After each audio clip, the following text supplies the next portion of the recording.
Last question talaga tayo. So go ahead.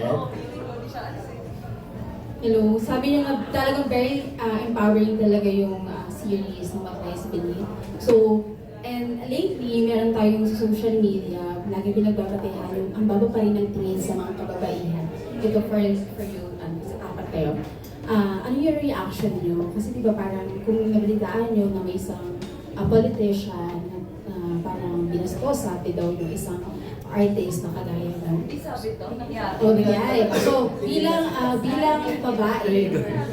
babae, ano yung reaction nyo na till now, ang baba pa rin ng tingin ng karamihan sa mga babae, lalo na yung mga lalaki?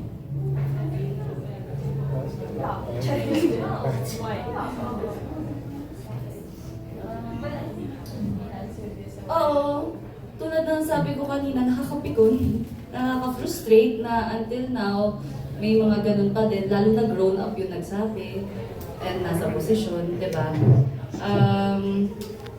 Sana mas educated pa yung mga tao kahit sa basic decency at respeto lang. Hindi, tsaka huwag na tayong manindigan. Kapag ka sinabi na nga sa'yo na mali yung sinabi mo, pinanindigan mo pa rin. Diba? Parang matuto naman tayo maging bukas, maging accountable.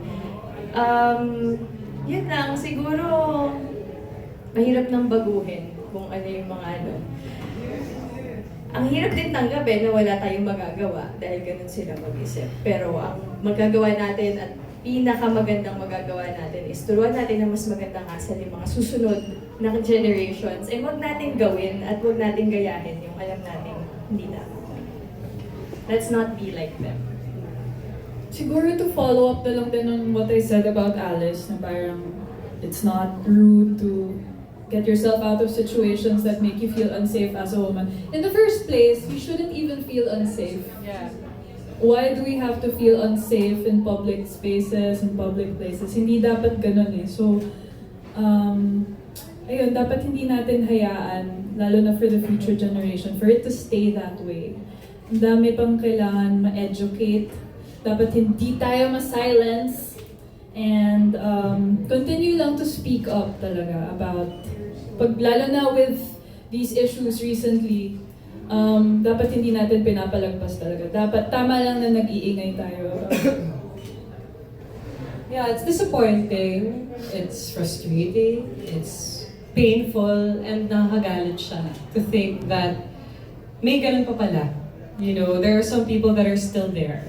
Like I said earlier when we answered the question, it's outdated eh, di ba? And alam na natin lahat na mali.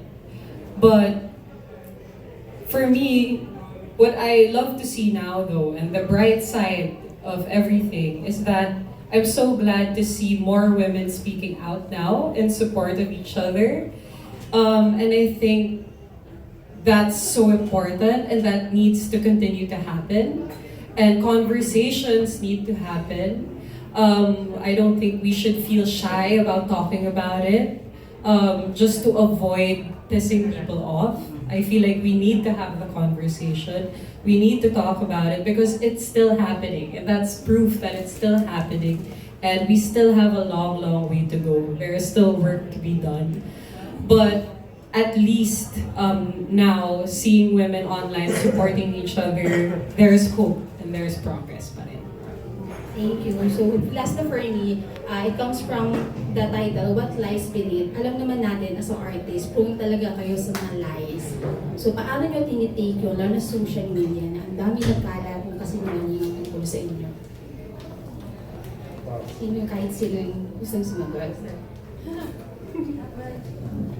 At the end of the day, we know ourselves. Parang, I started very young in the industry. I was 13. And I was bashed online. Wala, ang daming iba't ibang mga, kung ano-ano, literal. Wala namang problema, di ba? Kung sinabi nila, buntis ako, kasi hindi ako buntis. Pero sinabi nila. Parang yung mga ganon, kahit ganon kababaw na mga lies, na parang, after 9 months, sasabog to sa mukha mo na hindi naman to totoo yun. Pero sinasabi nyo pa rin, para saan? For entertainment. At the end of the day, wala ka nang magagawa talaga kung ganun mag-isip yung ibang tao. You can try to change how they are, but that's really not going to happen.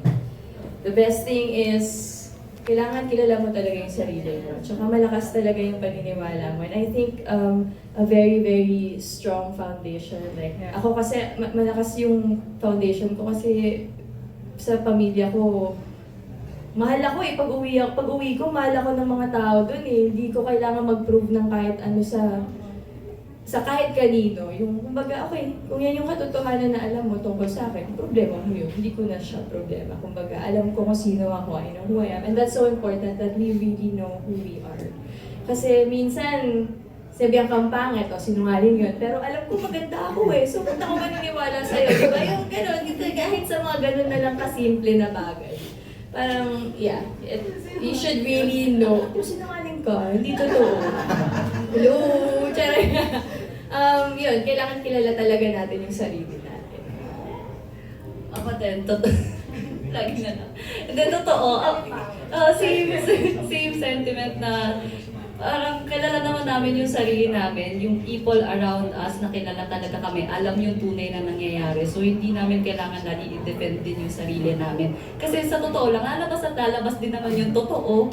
Diba? So, yun lang. Kasi ang dami din nagsasabi nga na kailangan i-defend mo pa yung sarili mo. Kahit alam mo sobrang lie naman yung sinasabi. So, ayun.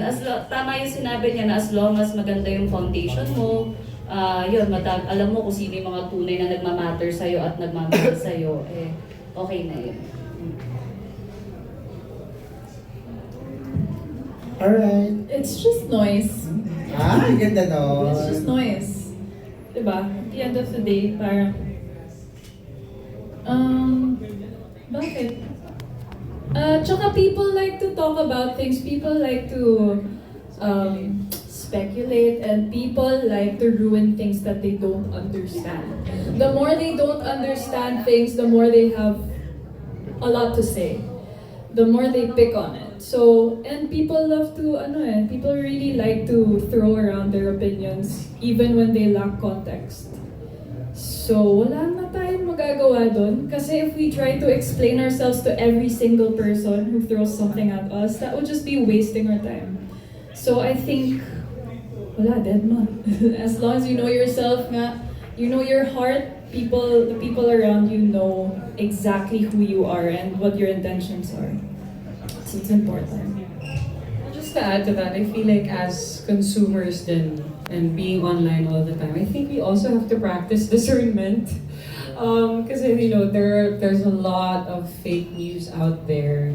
I think it's our responsibility also to be more discerning and to validate our sources, diba? Whatever it is out there that you see in the media or online. I think it's important not to jump to conclusions or judge too quickly without verifying information. Yeah.